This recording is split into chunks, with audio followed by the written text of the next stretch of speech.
pengikut setan itu bertanya, ya Tuhan, kenapa tuh setan tidak diazab? Setan balik membalas begini, kenapa? Saya kan tidak pernah memaksa Anda ketika di dunia. Itu jawaban setan. Saya hanya mau bisik-bisik saja. Kenapa Anda mau ikut? Itu bahasa setan seperti itu. Nah, dalam bahasa Al-Quran ada beberapa model bentuk bisikan itu yang kalau kita bahasa harfiahkan mungkin agak bisikannya sama. Misalnya ada istilah was-was. Ini kita baca dalam surat An-Nas, alladzi yuwaswisu, yuwaswisu. Itu was-was. Nah, kalau kita terjemahkan, kita dibuat ragu. Itu adalah bagian dari bisikan setan.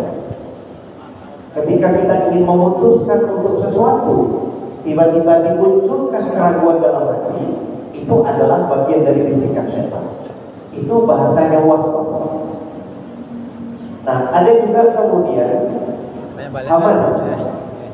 Ada misalnya dalam ayat Al-Quran, wa qur rabbi a'udzubika min hamazati syayatin. Makan nasi langsung sekali. Ya Tuhan, aku berlindung kepada dari bisikan-bisikan yang dilakukan oleh syaitan.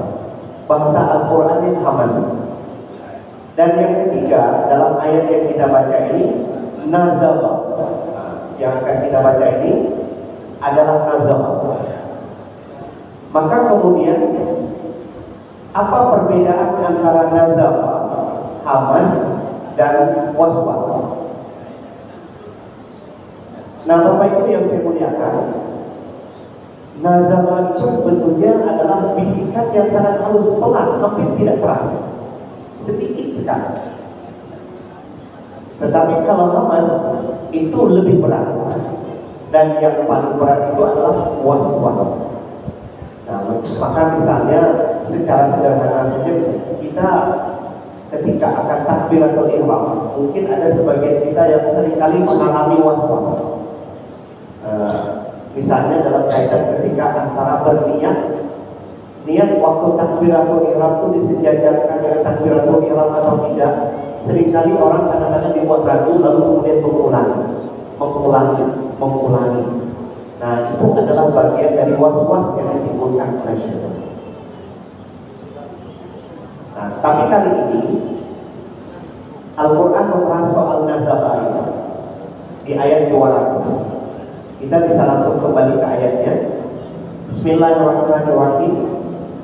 Wa imma yanzaghannaka minasyaitani nazghun fasta'iz billah. Kepada Nabi Muhammad, karena ayat ini ditujukan kepada Nabi Muhammad. Dan apabila setan membisikkan kepadamu ya Muhammad dengan satu bisikan kecil. Nah, nazala itu sekali lagi minggu yang lalu kita sudah sampaikan, ada bisikan kecil yang hampir tidak terasa. Hanya orang-orang yang memiliki ketajaman mata hati yang bisa merasakan bahwa ini bisikan setan. Kadang-kadang kita dibuat ragu, beda antara benar dengan salah itu beda-beda tipis. Nah, yang seperti itu nazala. Nah, kenapa ayat ini ditujukan kepada Nabi Muhammad? Karena yang walaupun ternyata beliau Nabi, ternyata setan itu tidak pernah berhenti. Walaupun Allah memberikan jaminan bahwa Nabi itu Allah berikan sifat maksum, terpelihara dari segala dosa. Tapi ternyata yang namanya setan tidak pernah berhenti untuk menggoda Nabi. Walaupun kepada Nabi tidak sebesar was-was. Makanya dalam ayat ini bahasa Al-Qur'annya nazal. Nabi tetap saja diupayakan untuk diperdaya. Jadi Rasulullah itu tetap saja dicari celahnya, tidak pernah berhenti setan itu untuk memperdaya Nabi. Makanya minggu yang lalu kita sampaikan, semua kita, para ulama, ini Allah ciptakan ada jin yang menyertai kita. Bahasa agamanya disebut dengan jin marid. Itu kadang-kadang perilaku dan sikapnya sama seperti kita. Tapi kemudian para sahabat Ya Rasul, apakah semua kita ini memang dilengkapi atau Allah ciptakan pada dan jin itu? Rasul jawab, ya. Apakah termasuk Anda ya Rasul? Ya. Saya pun didampingi oleh jin karim. Hanya saja saya berhasil mengislamkan jin karim. Jadi jin karim yang menyertai Rasul itu diislamkan, berarti dia tunduk kepada kehendak Rasul Sallallahu Alaihi Wasallam. Nah, adapun kita, ini tidak ada garansinya seperti itu. Nah, maka kadang-kadang lewat jin karim ini juga lah bisikan-bisikan halus itu masuk dan itu dimanfaatkan oleh syaitan. Tapi ayat ini mengajarkan kepada kita, kalaulah kiranya kita merasakan bahwa ada bisikan syaitan itu masuk kepada kita, perintah Al-Quran, fasta'iz billah, maka segeralah berlindung kepada Allah. Fasta'iz billah. Ada hadis yang menyebut bahwa di dalam hati manusia itu ada celah untuk setan memberikan bisikan. Ada pula celah untuk malaikat memberikan bisikan syaitan. Maka hadis itu menjelaskan, kalau kita merasa bahwa kita ini mendapatkan bisikan yang baik dari malaikat, maka segeralah puji Allah. Fal yahmadillah, maka hendaklah dia memuji Allah. Tapi jika dia merasakan bahwa ada bisikan-bisikan yang tidak baik, fasta'iz billah, maka segeralah dia memohon perlindungan kepada Allah Subhanahu wa Ta'ala. Nah, salah satu tempat yang paling terasa dan kadang-kadang kita kalah itu pada waktu kita sholat.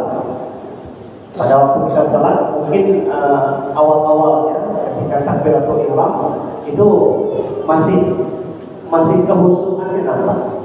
Tapi 1 menit, 2 menit berjalan itu sudah hilang. Nah, tiba-tiba kita menyadari itu. Berarti kita sudah dibawa hanyut oleh syaitan tadi. Maka dalam kondisi seperti itu, fasta'iz billah, kembalikan lagi arah konsentrasi kita waktu kita sholat itu ke arah yang benar, mengingat Allah Subhanahu wa Ta'ala. Jadi satu ketika Rasul pernah tanya dengan para sahabat, kalian tahu nggak ada orang yang salatnya dicuri oleh syaitan? Jadi kata sahabat, tidak ya Rasul, Allah dan Rasulnya lah yang tahu.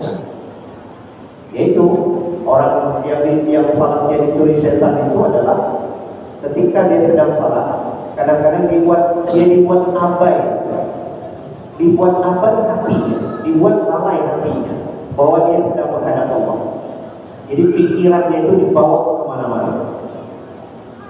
Nah, kadang-kadang balik sebentar, kadang-kadang hilang lagi, kadang-kadang balik lagi, kadang-kadang hilang lagi. Seperti itulah sepanjang salat. Nah, maka kadang-kadang saya juga sampai lupa berapa rakaat sedang kita salat. Itu bisa saja terjadi. Yang semestinya 3 dan kita rasa baru 2. Nah, itu kata Rasul, itu bagian dari salat kita yang dicuri oleh syaitan. Tapi kembali lagi penjelasan ayat ini, jika engkau mendapatkan bisikan dari syaitan dengan satu bisikan halus sekalipun, maka memohon perlindunganlah kepada Allah. Innahu sami'un alim, karena Allah Maha mendengar lagi Maha mengetahui. Allah Maha mendengar doa orang yang meminta perlindungan kepada Allah, dan Allah Maha mengetahui apa yang terjadi pada hati seseorang, apakah dia kuat atau tidak melawan godaan itu. Nah, Bapak Ibu yang saya muliakan, ayat ini sesungguhnya menjadi dasar bagi para ulama tasawuf untuk mengembangkan dengan yang disebut dengan istilah tasfiyatul qalbi, itu membersihkan hati dari bisikan-bisikan syaitan.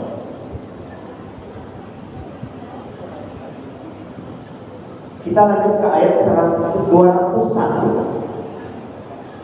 Innal ladzina taqaw idza massahum ta'ifun minasyaitan tazakkaru. Tapi bersyukurnya kata Quran, Sesungguhnya orang-orang yang bertakwa kepada Allah, iza massahum ta'ifatun minasyaitan, jika sebahagian orang-orang yang bertakwa itu massahum, massa itu arti-artinya disentuh. Sekali lagi, massa dalam ayat ini sama dengan gazab, dibisiki dengan bisikan halus juga. Nah, ayat ini memberikan informasi bahwa tidak ada yang lolos dari bisikan syaitan. Orang takwa sekalipun, mau kelas ulama, mau kelas wali sekalipun, itu juga nggak luput.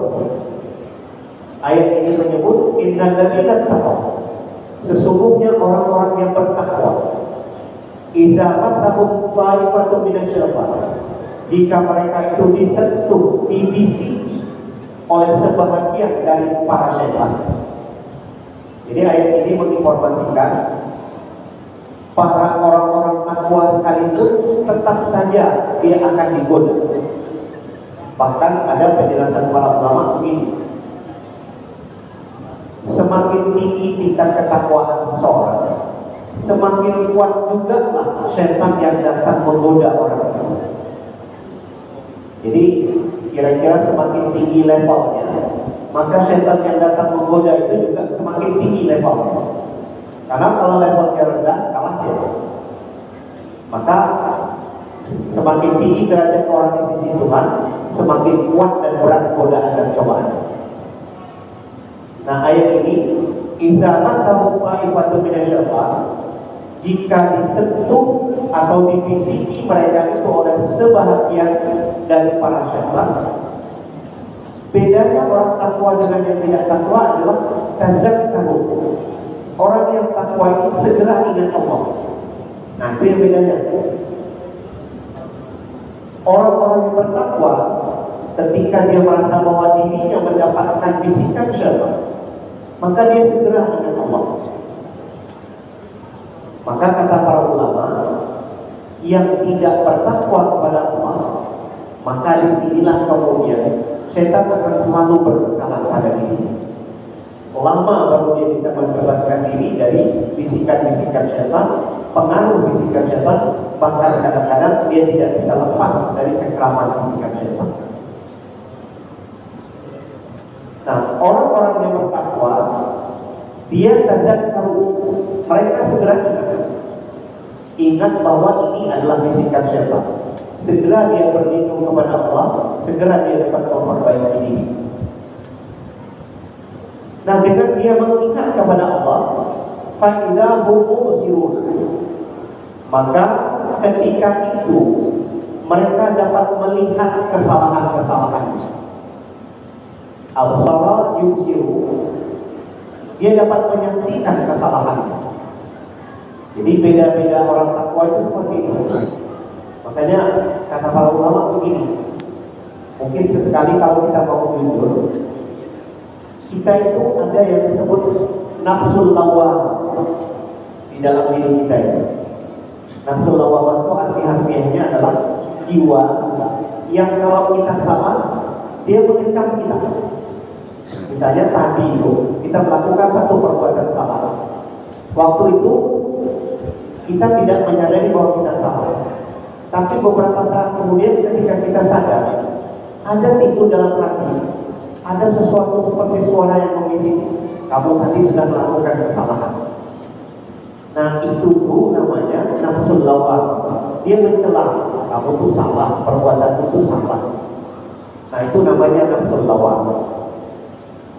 Jadi orang-orang yang takwa itu Allah berikan anugerah, kalau dia melakukan kesalahan karena bisikan syaitan, dia segera ingat Allah dan kemudian akan nampak kesalahan-kesalahan itu bagi diri dan dia akan memperbaiki. Ini keberuntungan orang-orang yang bertakwa. Tapi sebaliknya, wa ikhwanuhum, Quran tidak menyebut kalau yang ayat di atas itu adalah orang-orang yang takwa. Yang ini langsung disebut dengan istilah wa ikhwanuhum. dan saudara-saudara mereka. Ini saudara-saudara mereka apa yang dimaksud? Yang dimaksud adalah saudara orang-orang yang berteman dengan setan. Berarti ini yang tidak bertakwa. Jadi wa ikhwanu, sedangkan saudara-saudara setan, saudara-saudara setan. Kenapa Quran menyebut orang-orang yang tidak bertakwa itu disebut dengan saudara setan? Ini salah satunya kita dapat baca di ayat berkaitan dengan soal orang-orang mubazir. Quran itu menyebut innal mubaziri kanu ikhwana syayatin. Orang-orang mubazir itu, kata Quran, mereka itu adalah saudara-saudara syaitan.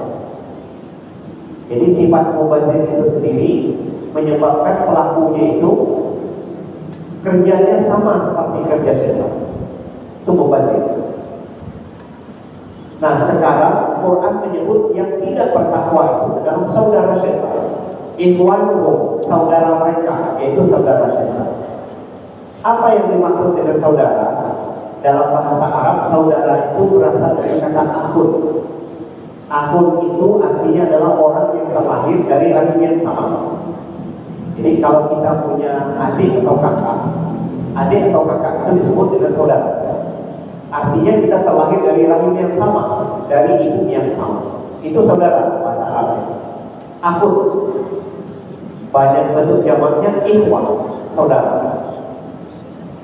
Nah, biasanya orang yang terlahir dari rahim yang sama itu dalam beberapa hal atau dalam banyak hal itu mempunyai banyak kemiripan. Itu sebabnya orang-orang yang selalu dan membiarkan dirinya dibisiki syaitan, maka perilakunya itu sama seperti perilaku syaitan. Itu kemudian Quran menyebut orang itu adalah saudara syaitan. Nah, kalau dia sudah menjadi saudara syaitan, bagaimana? Saudara syaitan itu yang mudduhu. Saudara syaitan itu selalu membantu, selalu mendorong. Kata yamudu berasal dari kata indah. Indah itu artinya memberikan pertolongan. Cuma dalam masalah ini memberikan pertolongan pada hal-hal yang negatif. Jadi kalau kita menjadi teman syaitan, syaitan itu suka saja menolong kita, tapi yang dia tolong itu untuk hal-hal yang berbuat tidak baik. Nah, itu pertolongan. Pokoknya tidak akan berhenti syaitan memberikan pertolongan kepada kita dalam kaitannya dengan untuk berbuat maksiat. Makanya Quran menggambarkan kalau orang itu adalah saudara syaitan, syaitan itu akan yamudduhu. Syaitan itu akan selalu setia menolong mereka fil ghaib, dalam segala perbuatan kesesatan. Pokoknya kalau hal-hal yang bersifat tidak baik, maksiat, itu syaitan itu akan selalu menolong. Makanya orang-orang yang kemudian menjadi saudara syaitan itu kayaknya sukses saja dia berbuat maksiat. Hampir tak pernah gagal. Kenapa? Karena dia selalu dibantu oleh syaitan. Syaitan itu akan yamudduhum fil ghaib, akan selalu membantu mereka dalam perbuatan maksiat. Nah, karena terus-menerus berada dalam perbuatan maksiat, summa la yuqsimun. Kemudian orang-orang itu akan tidak bisa dihentikan lagi. Asal itu arti harfiahnya pendek, tidak bisa dipendekkan, tidak bisa disingkat, tidak bisa dibatasi.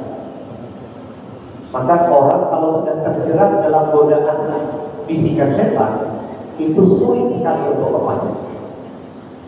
Quran menggambarkan summa la yuqsimun. Kemudian orang-orang itu gak bisa dibatasi lagi, gak bisa dihalangi lagi, karena terus berada di bawah cengkeraman setan. Nah, inilah bahayanya. Kemudian orang-orang yang selalu memperturutkan hawa nafsu, karena hawa nafsu itu adalah bagian dari alat yang dipakai setan untuk memperdaya kita. Jangan orang bisa terlepas dari godaan itu. Nah, maka ada yang menarik. Satu ketika Imam Ibrahim bin Adham itu pernah ditanya oleh murid-murid beliau, Tuan Syekh, saya ini berdoa kepada Allah, rasanya sudah cukup lama. Tapi kenapa kok terasa doa saya itu seperti tidak dikabul oleh Allah Subhanahu wa Ta'ala? Padahal kan Allah sudah itu, yang namanya doa pasti dijawab oleh Allah. Kenapa doa saya ini terkesan seperti tidak dijawab oleh Allah Subhanahu wa Ta'ala?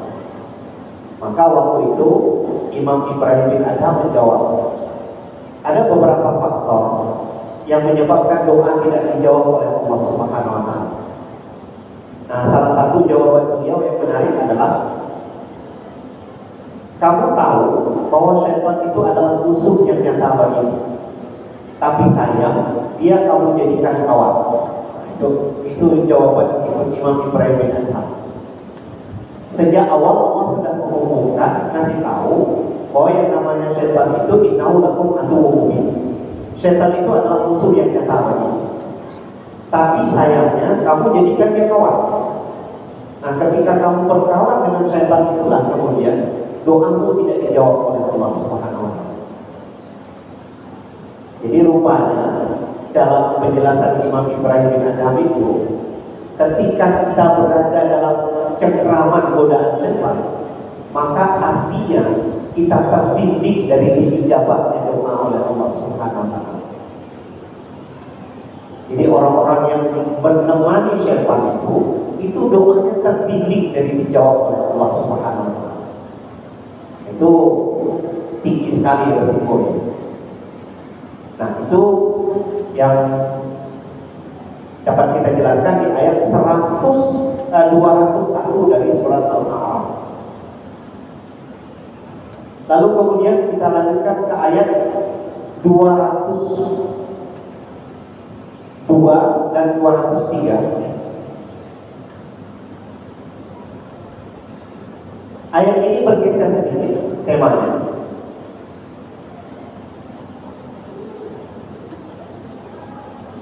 Nabi itu kadang-kadang ditagih oleh orang-orang musyrik Mekah, tapi tagihannya itu aneh-aneh. Kadang-kadang kepada Nabi diminta untuk membawa mukjizat, kadang-kadang Nabi diminta untuk membacakan ayat yang kalau ayat itu belum turun, orang-orang musyrik Mekah itu ejek. Kenapa kamu datang hari ini tidak bawa ayat yang baru? Tentu Nabi jawab, saya tak bisa lah. Ayat itu kan perintah Tuhan, mukjizat itu kehendak Tuhan. Saya tidak bisa bikin apa-apa. Maka kemudian orang-orang Arab musyrik Mekah itu jawab, kenapa kamu nggak bisa bikin aja ayat Quran? Nah, ini kan pertanyaan tapi ejek. Nah, begitulah Nabi itu ditantang dengan ayat-ayat Al-Quran. Maka kemudian Al-Quran memberikan penjelasan atas sikap orang-orang musyrik Mekah itu dalam ayat yang kita bacakan ini, 203 surat Al-A'raf. Wa iza lam ta'tihim bi ayat, wahai Muhammad, apabila engkau tidak datang kepada orang-orang musyrik Mekah itu dengan membawa satu ayat. Satu ayat di sini, Bapak Ibu yang saya muliakan, bisa yang dimaksud adalah mukjizat, tapi bisa pula yang dimaksud ayat Al-Quran. Jadi katakanlah Nabi bertemu dengan tokoh-tokoh musyrik Mekah, tapi Nabi tidak bisa menghadirkan kemukjizatan yang mereka minta. Atau Nabi datang bertemu dengan tokoh-tokoh musyrik Mekah, tapi Nabi tidak membacakan ayat Al-Quran. Itu kemudian mereka ejek juga. Tapi kalau Nabi datang membawa mukjizat, maka mukjizat itu mereka anggap sihir. Kalau Nabi datang membawakan ayat Al-Quran, mereka bilang kami tak ingin mendengar ayat itu, tolong ganti dengan ayat yang lain. Nah, jadi Nabi itu semua dipandang sama. Nabi datang dengan membawa ayat Al-Quran itu dibilang untuk diganti dengan ayat yang lain. Nabi datang bawa mukjizat, ini dibilang sihir. Tapi Nabi datang tidak bawa mukjizat, dibilang kenapa kamu tak bikin sendiri aja mukjizat ini? Nabi datang tidak bawa ayat Al-Quran yang baru, mereka bilang kenapa kamu tidak bikin saja Al-Quran yang baru? Nah, itulah kelakuan orang-orang musyrik. Intinya apapun yang dilakukan Nabi, bagi mereka tidak ada yang betul. Maka kemudian wa iza ta'ti ayat, dan apabila engkau ya Muhammad tidak datang kepada mereka dengan membawa ayat, bisa mukjizat atau ayat Al-Quran, apa yang dikatakan oleh tokoh musyrik Mekah itu? Qalu, mereka berkata, laulas tabaitaha, wahai Muhammad, kenapa hari ini engkau tidak datang membawa mukjizat atau tidak membawa ayat-ayat Al-Quran? Kenapa kau tak pilih saja, atau kenapa kau tak minta saja kepada Allah untuk segera diturunkan ayat itu? Nah, jadi kayaknya Nabi itu diatur-atur supaya Nabi bisa meminta ayat itu sesuka hati. Seperti itu kelakuan orang musyrik Mekah. Laula istabaitaha, kenapa ya Muhammad kau tidak minta kepada Tuhan dan memilih bentuk mukjizat atau ayat yang ingin kau bawa? Kenapa tidak kau pilih? Atau kenapa tidak kau buat sendiri ayat itu? Jadi seperti itu pilihannya. Kenapa kau tak minta saja kepada Tuhan agar diturunkan saat ini? Atau kenapa engkau tidak bikin sendiri ayat Al-Quran? Nah, cara seperti ini sebetulnya cuma bahasa ejekan kepada Nabi. Tapi Al-Quran tetap memberikan tuntunan kepada Nabi. Pun kalau itu bahasa mereka yang Muhammad, katakanlah, innama attabi'u ma yuha ilayya min rabbi. Sesungguhnya aku hanya akan mengikuti apa yang diwahyukan kepadaku dari Tuhan. Jadi Nabi Muhammad harus jujur bahwa saya tidak bisa bawa ayat sesuka hati, bikin Quran sesuka hati, mendatangkan mukjizat sesuka hati. Tidak bisa. Apa yang saya bawa itu tidak lain mengikuti apa yang diwahyukan kepadaku dari Tuhan. Kalau hari ini Allah tidak menurunkan ayat Al-Quran, ya saya tidak bisa bawa. Kalau hari ini Allah perintahkan saya menyampaikan Al-Quran, ya saya sampaikan. Tapi kalau akan saya buat sendiri, itu tidak bisa. Begitu bahasa Nabi. Jadi walaupun sebetulnya kan posisinya nggak adil. Kenapa Nabi tidak jawab, gampang sajalah itu? Tapi tidak. Seorang Nabi tetap harus mengatakan apa adanya. Walaupun dalam posisi seperti itu Nabi akan dilecehkan. Quran mengatakan, katakan, sesungguhnya saya hanya akan mengikuti wahyu yang telah diwahyukan kepada saya. Kalau saya harus membawakan wahyu, saya sampaikan. Kalau tidak ada, saya tidak sampaikan. Tapi tak boleh bikin sendiri. Nah, lalu kemudian haza basairu min rabbikum. Nah, ini bahasa Al-Quran yang sangat baik. Walaupun Nabi sudah diejek, tapi Al-Quran tetap memberikan panduan yang luar biasa. Bilang sama orang musyrik Mekah itu ya Muhammad, haza basairu min rabbikum. Ini ayat Al-Quran ini adalah basairu min rabbikum. Basair itu harfiahnya adalah mata hati. Nah, kita dalami makna ayat ini Bapak Ibu. Quran menyebut bahwa ayat-ayat Al-Quran itu sebanding dengan mata hati. Jadi kalau kita yang biasa melatih mata hati kita supaya tajam, maka dengan ketajaman mata hati itu orang menjadi peka. Maka sesungguhnya dalam kehidupan ini, mata hati bagi kita orang Islam itu adalah Al-Quran. Jadi bahasa Al-Qurannya haza basair. Ini bahasa, kalau bahasa Arabnya ini namanya majas. Artinya Quran itu menyerupakan bahwa Al-Quran itu kalau dibandingkan dengan manusia punya mata hati yang tajam, maka mata hati dalam kehidupan manusia itu adalah Al-Quran. Jadi siapa yang mengamalkan Al-Quran, maka artinya dia mempunyai mata dalam menjalani kehidupan ini. Tapi kalau dia tidak mengamalkan Quran, maka sesungguhnya dia tidak punya mata dalam kehidupan ini.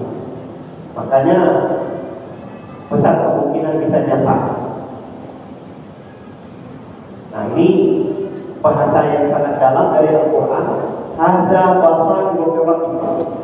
Ini adalah, Quran ini adalah merupakan mata yang berasal dari Tuhan.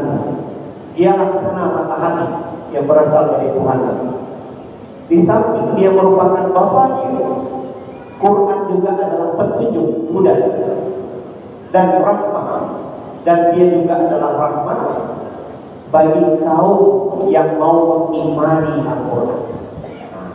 Kuncinya adalah bagi kaum yang mau mengimani Al-Quran. Tapi jika kita tidak mengimani Al-Quran, maka Quran tidak akan menjadi mata hati. Tapi kalau kita mengimani Quran, dia akan menjadi mata hati, dia akan menjadi petunjuk, dan dia akan menjadi rahmat bagi orang yang mengimani Al-Quran tersebut. Nah, Bapak Ibu yang saya muliakan, mungkin ini yang bisa kita sampaikan dalam kesempatan ini. Mudah-mudahan ini bermanfaat. Insya Allah kita akan lanjutkan pada kesempatan lain, dan kita berharap bahwa nanti sebelum masuk Ramadan kita sudah bisa menyelesaikan bagian terakhir dari surat Al-A'raf. Jadi ketika Syawal kita sudah masuk ke surat Al-Anfal, insya Allah. Nah, ini yang bisa kita sampaikan dalam kesempatan ini. Bila dirahmati Allah, Assalamualaikum warahmatullahi wabarakatuh. A'udzubillahi minasyaitonir rajim. Bismillahirrahmanirrahim. Alhamdulillahirabbil alamin, wassalatu wassalamu ala asyrofil anbiya'i wal mursalin sayyidina maulana Muhammadin wa ala alihi wa sahbihi ajmain. Allahumma anfa'na bima 'allamtana wa 'allimna ma yanfa'una wa zidna ilman nafi'a wa hidayatan wa tawfiqa.